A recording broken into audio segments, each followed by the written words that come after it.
بێگومان هەوڵەکان بۆ هەناردەکردنەوەی نەوتی هەرێمی کوردستان بەردەوامە وەکو لە راپۆرتەکە و لەم گرافیکە شابینیمان کە چەندە گرنگی هەیە و ئەمە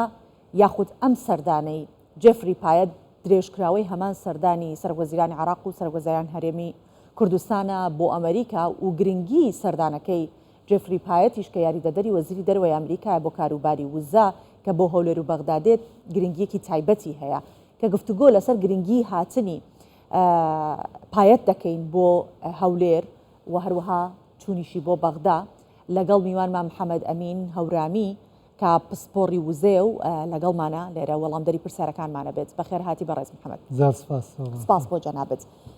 باسی گرنگی سەردانەکەی جێفری پایەت ئەەکەین تا چەندە گرنگەکە کەرتی وزەی هەرێم چ بۆ جیهان چ بۆ ئەمریکا کە سەردانێکی لەم شێوەیە ئەکرێت و بە تایبەت باس کراوە کە یەکێک لە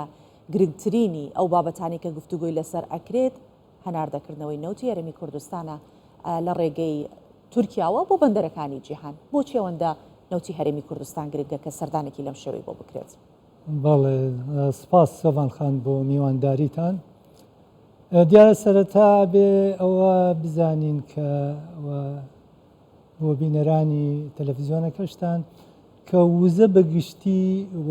نەوت و غاز و کارەبا بە تایبەتی کاڵایەکی جیهانیە، کاڵایەکی تەنها لۆکاڵ نییە، یعنی چۆن ئاڵتون و زێڕ و کانزاکانی تر بە هەمان شێوە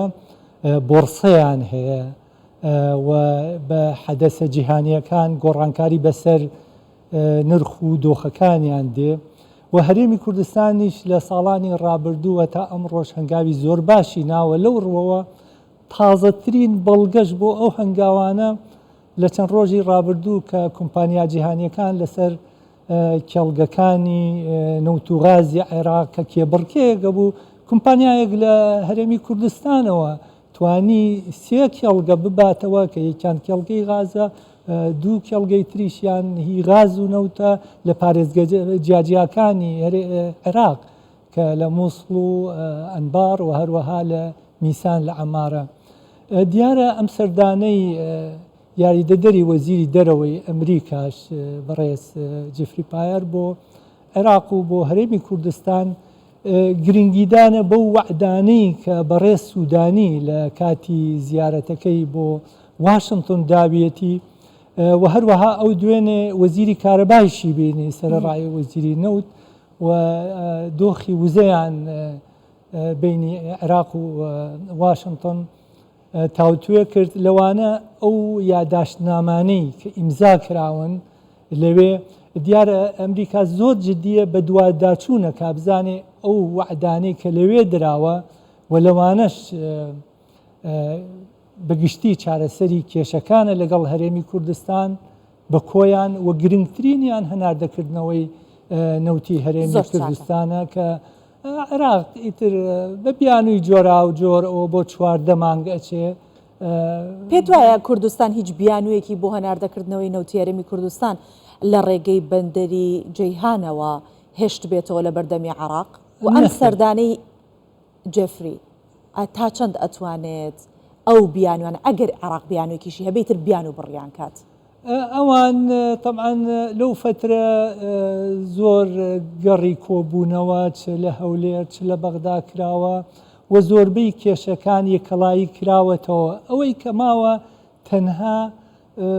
بڵێن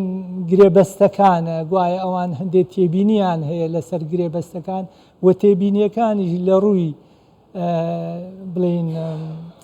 جغرافیەوە دیارە کە دۆخی نەوت لە هەرێمی کوردستانە جیاوازە لە دۆخی نەوت لە باشووری عێراق و گرێبەستەکانیش ئێستا ئەو گرێبەستانەی کە کراون لە دۆخێکی جیاوازدا کراون. جیاوازەکان لە چیان؟ جیاوازەکان لە ڕووی ئەمنیەوە کە ئەو کاتە داعش لە عێراق بوو، نیوەی عێراقی بڵێن بەشێکی زۆری کە مووسڵ و پارێزگا شوێنەکانی دەوروبەری لە ژێردەستی داعاشا بوو و لە ڕووی سکیورتیەوە زۆر کۆمپانیا هەر نەیەتوانی ئەسڵەن لە عێراق کار بکە، هەندێک هەرکشانەوە. بۆیە هەندێک تێبینیان هەیە، بەڵام وەکو پێشتریش باسم کرد ئەو گەڕەی لەم دوایانە لەم چەند ڕۆژەی پێشوودا کرا چەشنی گرێبەستەکان کە کراوە زۆر نزیکە لەو چەشنانەی کە هەرێمی کوردستان کاتی خۆی کردوێتی کە لە چەند ساڵی ڕابردووە چونکە ئێستا ئەو کۆمپانیانەی کە زۆربەیان سینی بوون و وەکوتمان کۆمپانیایەکی هەرێمی کوردستان و چەند کۆمپانیایەکی تری بیانیشی تێدایە ئەوانە هەموو بەشدارە بن هەریەکە بە ڕێژەیەک لە قازانجی ئەو کێڵگانە دیارە ئەوان عینەکەیان ئەوەیە کە گوایە بەشێک لەو پارانە ئەگەڕێنەوە بۆ کۆمپانیەکان بەڵام هەرێمی کوردستان هیچ بودجەیەکی لە بەردەستانە بووە تا بەشێک پارە بگەڕێنێتەوە بۆ ئەو کۆمپانیان ئەو کۆمپانیان وەبەرهێنانیان کردووە و ئەم زیارەتەش بە تەکید بۆ ئەوەیە کە دووپات بکرێتەوە کە ئەم کێشانە ئەبێ چارەسەر بکرێن و عێراقیش بۆ خۆی پێویستی بەوەیە کە ئەوە وەک دەبینین ئێستا ئەو کێڵگە و بیری نەوتی تازە لێ ئەدا باشە ئەمانە تەجمید کراون باشە ئەمە تا چەند بوونی بیری تازە ئەبێتە هۆکار بۆ ئەوەی کە کۆمپانیای بیانی دیکە دەرگای بۆ واڵا بکرێت بێنە عێراقەوە تا چەند عێراق توانێت لەم ڕۆژۆ سوود وەربگرێت بە هەرێمی کوردستانیشەوە طبعا ئەوە یعنی لە ڕاستیدا ئەو بیرانەی کە بڵێن پێشتر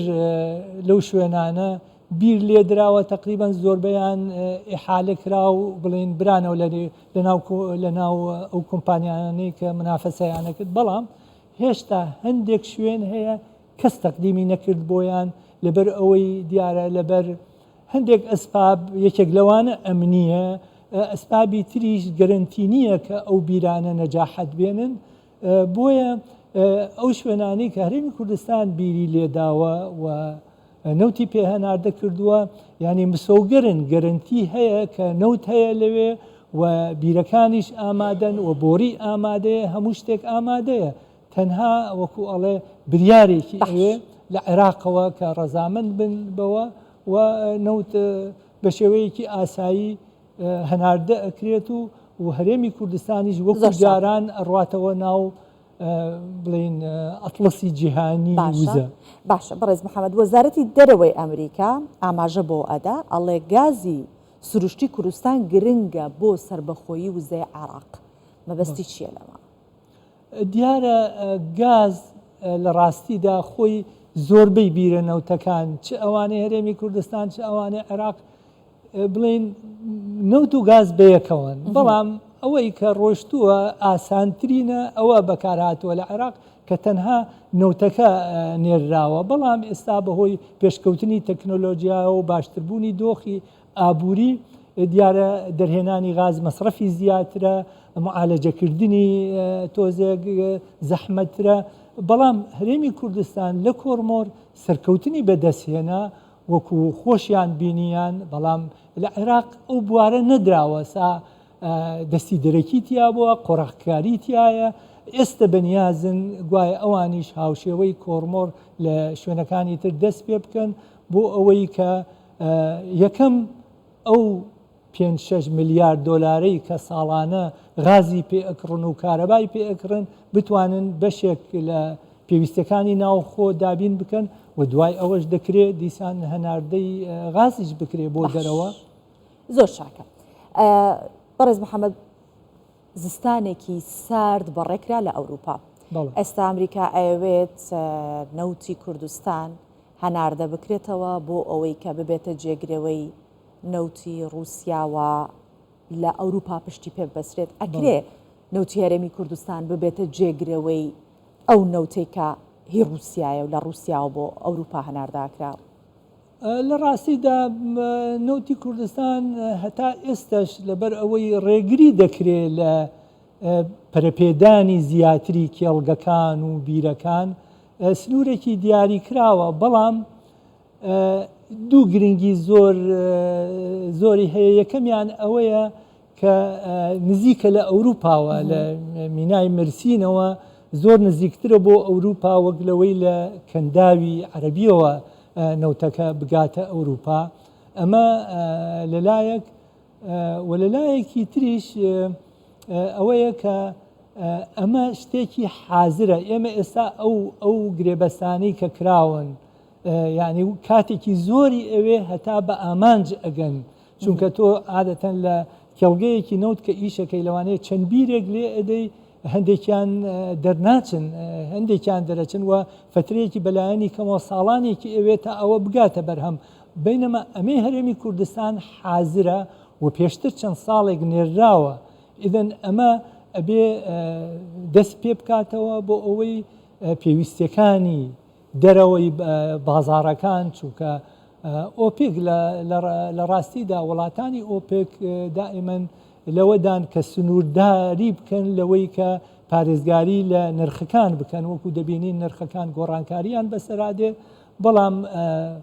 بە هەناردەکردنی نەوتی هەرێمی کوردستان جێگیربوونێک دەبێت لەو نرخانە بەوەی کە دۆخەکە ئەڕواتەوە دۆخی جارانی ئەوکو جەنابەت وتت کە بەشێک لەو